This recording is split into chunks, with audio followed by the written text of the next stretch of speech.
ঝোড়ো ওপেনার, দায়িত্বশীল top order batsman, এর সঙ্গে দারুণ মানের অলরাউন্ডার ও পেসার। এশিয়া কাপ জয় করা হয়ে গেছে, সাথে দক্ষিণ আফ্রিকায় গিয়ে পাচ্ছে একের পর এক জয়। সব মিলিয়ে এবারের অনূর্ধ্ব-19 দল নিজেদেরকে প্রমাণ করে যাচ্ছে নিয়মিতই, আর তাতে 6 বছর পর আবারও বিশ্বকাপ জয়ের স্বপ্ন দেখছে টাইগাররা।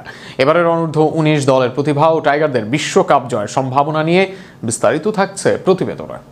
ফেব্রুয়ারি 9, 2020 বাংলাদেশ ক্রিকেটের জন্য স্মরণীয় একটি দিন। দেশের ক্রিকেটের সবচেয়ে বড় সাফল্য বাংলাদেশ পেয়েছিল সেবার। আইসিসি টুর্নামেন্টে এদেশের একমাত্র শিরোপা জয় এসেছিল সেই আসরে। আকবর, হৃদয়, তামিমরা লিখেছিলেন ইতিহাস।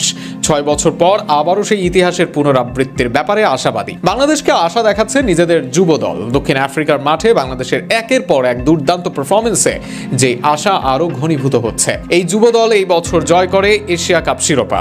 ফাইনালে ভারতকে পাত্তাই দেয়নি তারা। সেই ভারত দলে ছিলেন সূর্যবংশী, আয়ুষের মতো খেলোয়াড়, যারা আইপিএল মাতিয়ে এসেছেন।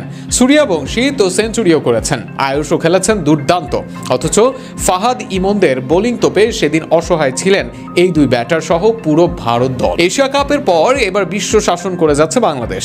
আগামী বছর বিশ্বকাপের আগে নিজেদের প্রমাণ করতে সিরিজ খেলছে বাংলাদেশ দল, আর সেখানে দুর্দান্ত পারফরমেন্স তাদের।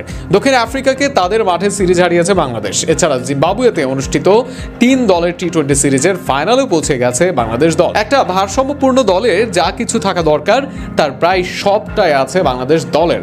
ওপেনিং পজিশনে জাওয়াদ আবরার নিয়মিত রান করছেন, একই সঙ্গে ঝোড়ো শুরু এনে দিচ্ছেন। অনূর্ধ্ব-19 পর্যায়ে এমন কিছু কবে দেখেছে বিশ্ব?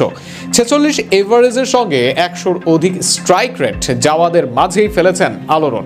জাওয়াদকে নিয়মিত সঙ্গ দিচ্ছেন রিফাত বেগ। ক্লাসিক ব্যাটিং করে রান করেছেন, ওপেনিংয়ে পার্টনারশিপ করে দলকে ভালো শুরু এনে দিচ্ছেন। এরপর 3-এ নামা অধিনায়ক আজিজুল তামিম তো আবার এই বয়সের বিরাট কোহলি। অনূর্ধ্ব-19 পর্যায়ে ব্যাট করছেন 56 এভারেজে। জাতীয় দলে অলরাউন্ডার পাওয়া যায় না, দলে আছেন 2 জন কার্যকর অলরাউন্ডার। বিশেষ করে বলতে হয় সামিউন বশির রাতুলের কথা।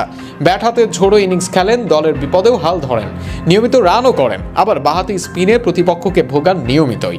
অপরদিকে pace bowling allrounder Rizan Hossain উপরের দিকে ব্যাট করেন, আবার হাত ঘোরান নিয়মিতই। যত্ন নিলে আগামী দিনের সম্পদ হবেন এই দুজন। 17 বছর বয়সে আবাহনীতে অভিষেক করে আলো ছড়ানো পেসার আল ফাহাদ পেস আক্রমণের নেতৃত্বে।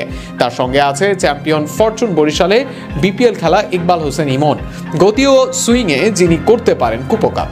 স্পিন আক্রমণে রাতুলের সঙ্গে আছেন সঞ্জিদ, বাহাতি স্পিনে তিনিও কার্যকর। তবে বিশেষ করে বলতে হবে লেগি স্বাধীনের নাম। উচ্চতা, গুগলি, টপ স্পিন কি নেই তার বোলিংয়ে। আগামী দিনে বড় সম্ভাবনা আছে তারও। সবকিছু মিলিয়েই প্রতিভার ছড়াছড়ি এই যুব দলে। আগামী দিনে পরিচর্যা করলে এরাই হবে বাংলাদেশ ক্রিকেটের ভবিষ্যৎ তারকা।